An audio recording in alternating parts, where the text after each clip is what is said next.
Huh? He gonna get that anyway, so he is born with AIDS. Huh? He's born with AIDS. Because most people they say die of AIDS, die of cancer. He's going to definitely die of cancer. So he has AIDS anyway. The white man is AIDS. That's why he's always trying to aid somebody and give out public AIDS. Right? And that's how he gave out AIDS. I'm going in. I know it seems like a play on words, but it's a lot of truth in it. Every time he go and aid us, we end up with AIDS. Exactly. You teach. So there's the difference between revolution and rebellion. Revolution is white supremacy. We want to create a constructive change. You already have been constructed perfectly. You are the perfect construct of existence. What type of positive constructive change can you create? Grandmama said if it ain't broke, don't fix it. We're not broke. There's nothing to fix. The problem is getting a black supreme mind to see the fixedness of it. To see the unbreakableness of it. Because those that see that are the niggas that cannot be broken. Those that think there's something to fix, those are the niggas that are broken. Those are the ones that he could break.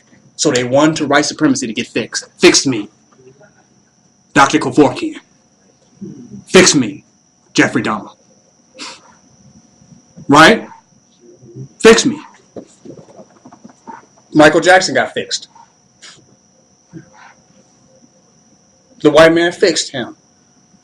He had problems, inadequacies, and his ass got fixed.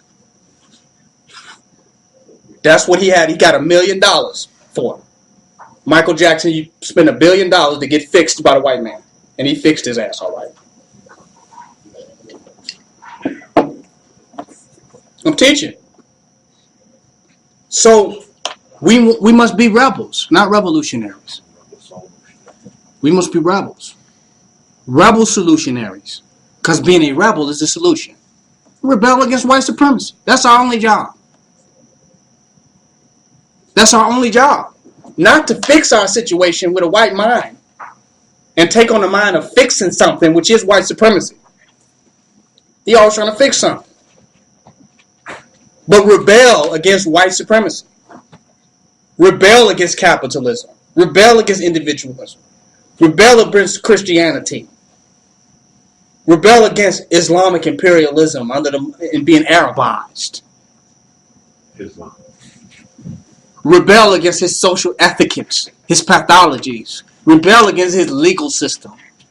Rebel against the white man. And black sovereignty is a successful rebellion. Not a revolutionary construct. Not a revolutionary ideological intellectual strategy. But sovereignty is the byproduct of a successful rebellion. Do y'all hear me?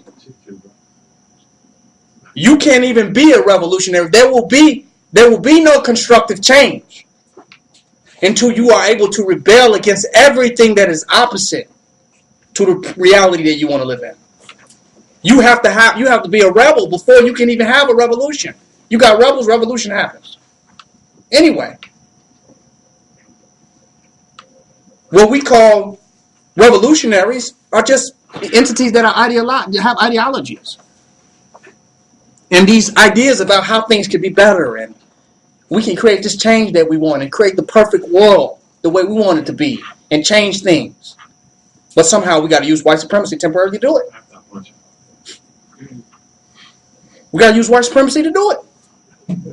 Because a revolution means a gradual change. A rebellion means hell no right now. Hell no now. No. Capitalism, no. Christianity, no. White supremacy, no. White education, no. Well, revolution, we can get smarter and get the information and put it together and work with the proletariat and the police bourgeois and get the information and get the leaflets and the pamphlets and get that. No. If you could say no to the white man right now, to all of his shit, a revolution have just took its complete. Exactly. The revolution has completed right there within your existence, completely. And you are an example on a microcosmic level of the macrocosmic revolution.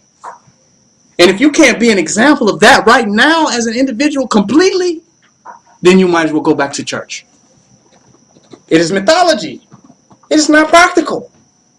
It is not something that we can even say can happen. Everybody should do this. You ain't doing it. You can't do this. You cannot say no. So we cannot have a world that says no to white supremacy. It's not even possible. You can't do it right now. Who's to say that it can happen? And so we can do it. It takes a black supreme mind to do that. Because the black supreme mind is the only real reason to do it. Because without a black supreme mind, white supremacy is actually better. The food is better. The restaurants are nicer. Without a black supreme mind, honestly, white supremacy is better. Capitalism is better. It is. I mean, you get money and you can spend it. Right? It's better. You go into McDonald's and you just drive through. And you eat. It's better. Right? You don't have to do anything. They do everything for you. You just go to work, you punch in, and they tell you what to do 9 to 5. It's better. I don't even have to think. So until you have a black supreme mind, black supremacy will not make sense to you. Because your logic is white supremacist. So white supremacy is logical. So if we say, we fuck capitalism, fuck the white man, you're going to say, well, that doesn't make sense because how am I going to do this? That's the white man talking. That is the white mind that is talking. That is valid, that is justifying itself. The walk-in. Right? The white entity. The host. Well, that doesn't make sense. Because if I can't do this, how am I going to do that? You got to get him. You got to have an exorcist. You got to get rid of him. Say, I can't. If I do that, then it's not going to work. How can I see the black woman as a queen and a god? And if I do that, then she'll take all my money. Do you hear me? But in ancient times, from an ancient Akashic paradigm and Akashic perspective, these things were obvious. You didn't have to not learn this. You did not have to listen to 50,000 hours of lectures. This was apparent. So we're talking about you getting back to that apparent mind. A parent, the mother and father of civilization mindedness, becoming a parent to you. You follow? Your parent mind, where black supremacy is apparent. You are the parent of the universe. This was apparent to us at one point. Do you feel me? The things that we have to learn now that sound deep to us, that we got to light 60 blunts and 50 incense sticks, came natural to us. We just saw this out the womb. Okay, I'm clear. Now we have to get rid of all the white supremacist programming that we have to get back to our instinctual minds. And they did a job on us. And they have put more work into doing a job on us than they have on animals. Because an animal has its instinctual mind. It remembers akashically what all cats have done from the beginning of time, and it's hard to strip it away from that, right? That's like making a fish forget about the water. The white men have turned us into fish that have forgotten about the water. How the hell did you do that? So now we got to need 1,000 lectures and 50,000 black bookstores to realize that, wait a minute, fish actually belong in water. So I'm telling you that there's no intellectual way that you can arrive at that. You must get back to your instinctual mind. It is not in the intellect. It is not in the black bookstore. It is not in the black colleges. It's not in the black universities.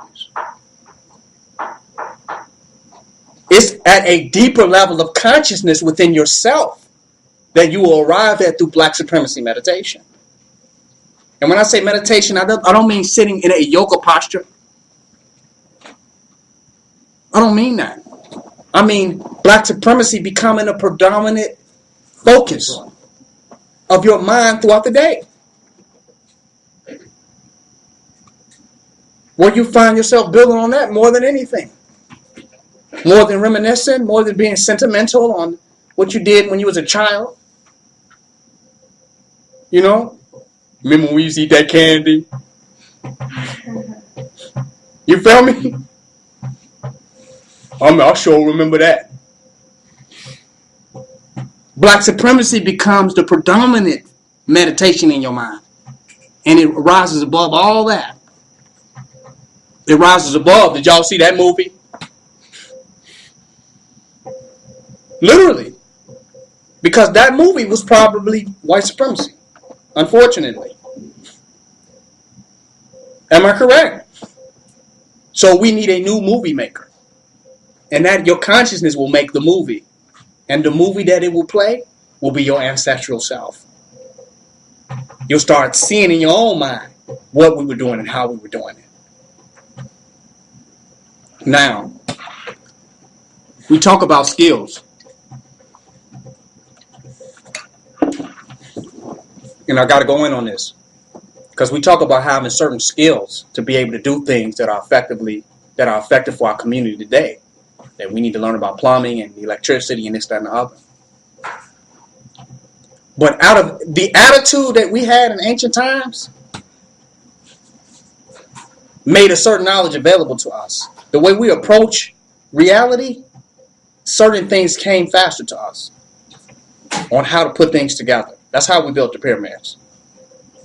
We didn't build it as mathematicians. It was our whole approach to reality that made this a simple thing to do. You follow? So when I say we go into the black supremacist mind, certain skills arise in us of things that would have been hard and difficult for us start coming to us easier because we have an attitude that we can do it, because we have an attitude that we have always done it.